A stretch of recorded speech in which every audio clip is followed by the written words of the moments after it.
Grinding and resharpening, knife blade maintenance, and later on we're going to be able to make our own knife.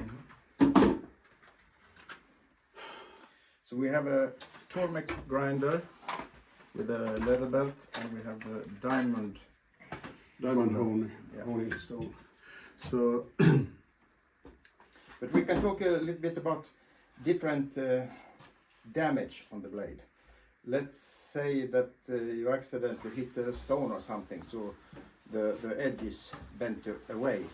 Then you probably would like to start with getting as much as possible of the edge back in place.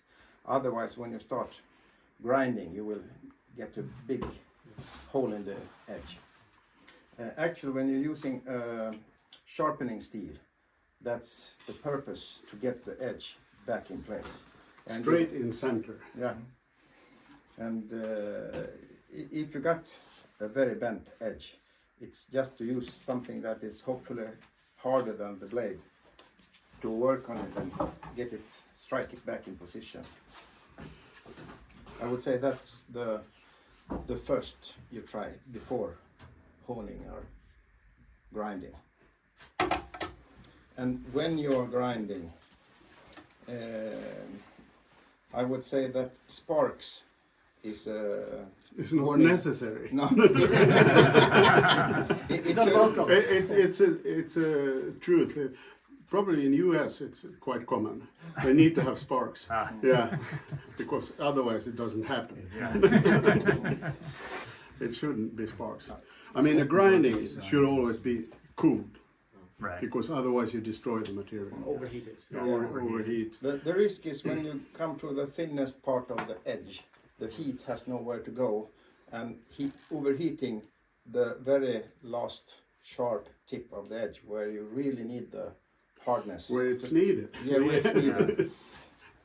That's it. The tip here and the edge. This one is probably when you grind a meat cutting knife. You usually travel from backside and then grind it freely. And some people like to do it on a belt grinder, and that's a real destroyer. You probably saw that in the factory, that we use tons of cooling water when sharpening to get the grinding actually. It's crucial that you have the cooling process. And we do have some customers who send us pictures of blades, and they are rusty on the edge, very edge. And they say, your product is not good, it's rusting. And we say, well, how do you sharpen your knife? Do you overheat the edges? Yeah. And we can immediately spot that it was overheated or not. If it's very heated, then you burn away the chrome that makes it stainless, and then it's not stainless anymore. You actually, the process goes back to normal. A hardening process is actually it's not a natural state to be in for a steel. So you can reverse it by heating it again. At least the most of the steels. So what I do, these are my favorites to grind because I use them a lot. That's about. Do you see the trick he has? You take a marker and paint the edge. That way you can see where on the edge you are working. That's a good way to fine adjust the angle. To measure where you are. Yeah. And depending on what you're going to use the knife for or what damage it has, you might only want to touch the micro bevel. Yeah. Then you can. These ones, the Sloyd knives, they don't have any micro bevel because it's full bevel from. Yeah, that's what making them unique. That's what makes them work. Yeah. Carving is not very good. It's not easy to perform carving. What did I do now?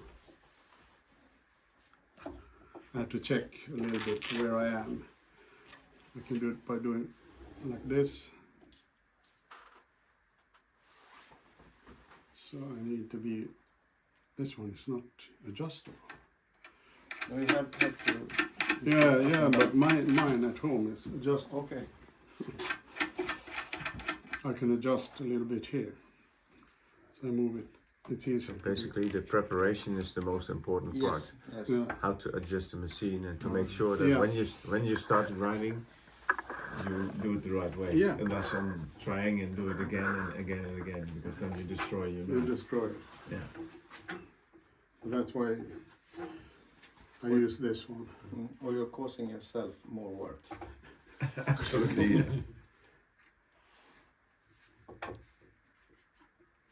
And actually, this get more or less theoretically, as the wheel is round. When you're grinding this, you create almost like a hollow grind. Yeah. I wouldn't say it's a hollow grind, but theoretically you have a radius. And It's that- just a radius from the grinding wheel. Yeah. And if you have a smaller machine from Tormek, you have a 200 wheel or a 200.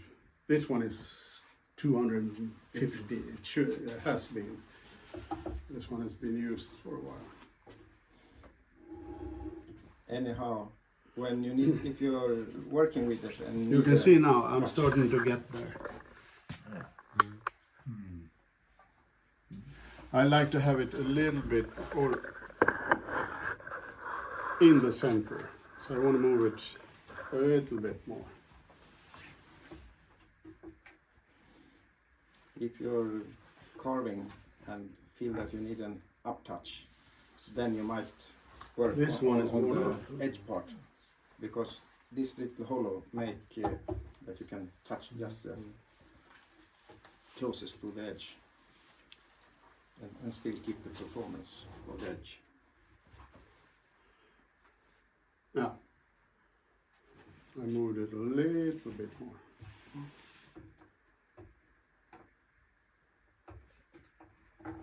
So you're raising the bar a little bit on that, so to just Yeah. so to make sure you're at the end of the angle. No, I want to be in the center of the whole edge here, or the whole grinding part, the ground part. I want to be in the middle of that one to get the same. Yeah, of course, because You can of course change the angle if you need. Now I'm there. Now I can see it. I'm more or less exactly in the middle.